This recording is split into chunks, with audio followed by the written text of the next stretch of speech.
নমস্কার বন্ধুরা, আমি উমি বলছি। আজকে আমি তোমাদের ম্যাঙ্গো ফুটি করে দেখাবো। তার জন্য আমি একটা কাঁচা আম নিয়েছি, ছাড়িয়ে নিয়েছি, আর দুটো পাকা আম নিয়েছি, আর একটা লেবু নিয়েছি, আর ছোট এক বাটি চিনি নিয়েছি। তো এবার আমগুলো আমি টুকরো করে তারপর তোমাদের দেখাচ্ছি। আমটা আমি টুকরো করে কেটে নিয়েছি। এখানে কাঁচা আমের একটা কেটেছি, আর এখানে দুটো পাকা আম আছে। এবার আমি একটা কড়াই গরম বসিয়েছি, কড়াইয়ের মধ্যে আমগুলো দিয়ে দিলাম। 2 কাপ মতন জল দেব, 2 কাপের বেশি দেব। এখানে 2 লিটার জল দিলে দুটো আমি তবে ঠিকঠাক আছে। জলটা দিয়ে এবার আমি এটা বয়েল করব। আমি এখানে একটা কড়াইতে এটা বয়েল করার জন্য বসিয়ে দিলাম।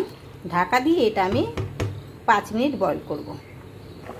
আমটা আমার বয়েল হয়ে গেছে।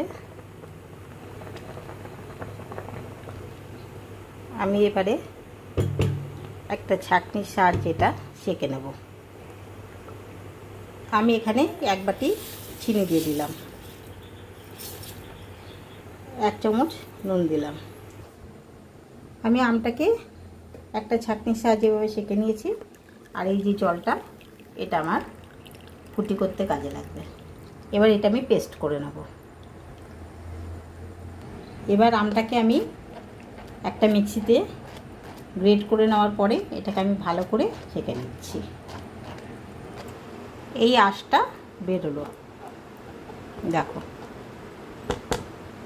এবার ম্যাঙ্গোর জুসগুলো আমি এখানে কড়াইতে দিয়ে দিলাম। বয়েল করা যে জলটা ছিল সেটা আমি কড়াইতে ঢেলে দিলাম। আমি এখানে কোনো ফুড কালার দেব না, ফুড কালার ছাড়াই আমি ম্যাঙ্গো ফুটিটা বানাবো। এবার এটাকে 2 মিনিট ফুটতে দেব। আমি এখানে সামান্য বিট নুন দিচ্ছি, আর একটা ছোট লেবুর রস দিয়ে দিলাম। দেখো আমার ফুটিটা হয়ে গেছে।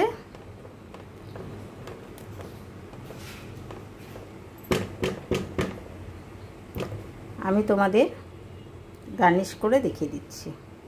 আমার ফুটিটা হয়ে গেছে, কত সুন্দর হয়েছে দেখো। এবার আমি ফুটিটাকে সব গ্লাসে ঢালবো। যেহেতু হলুদিয়ার ভিতরে রেখেছি, দেখো ডাব্বাতে ঢেলেছি।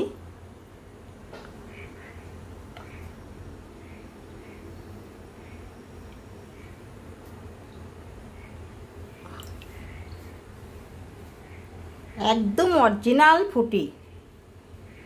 আমার তো মনে হচ্ছে এটা বাইরের দোকানের থেকেও, ফুটি থেকেও বেশি ভালো। আর বাকিটা এখানে আমি ঢেলে দিলাম, আমার লাগবে না এখন।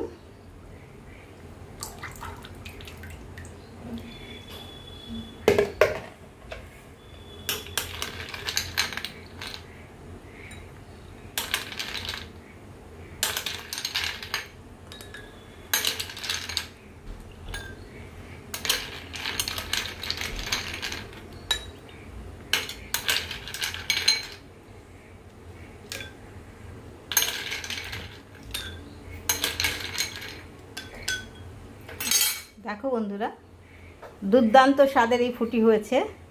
যদি তোমাদের ভালো লেগে থাকে লাইক করো, কমেন্ট করো, সাবস্ক্রাইব করো। তোমরা সাবস্ক্রাইব কেউই করো না, তবুও আমাকে বারবার বলতে হয়। যদি তোমাদের ভালো না লাগে না করো, ঠিক আছে, কিন্তু আমার এই ফুটিটা কেমন হচ্ছে সেটা অতি অবশ্যই কমেন্ট করে জানাবে। থ্যাংক ইউ, ধন্যবাদ। তো স্বাদের হয়েছে বন্ধুরা, একটু দেখছি। দোকানের থেকেও টেস্টি।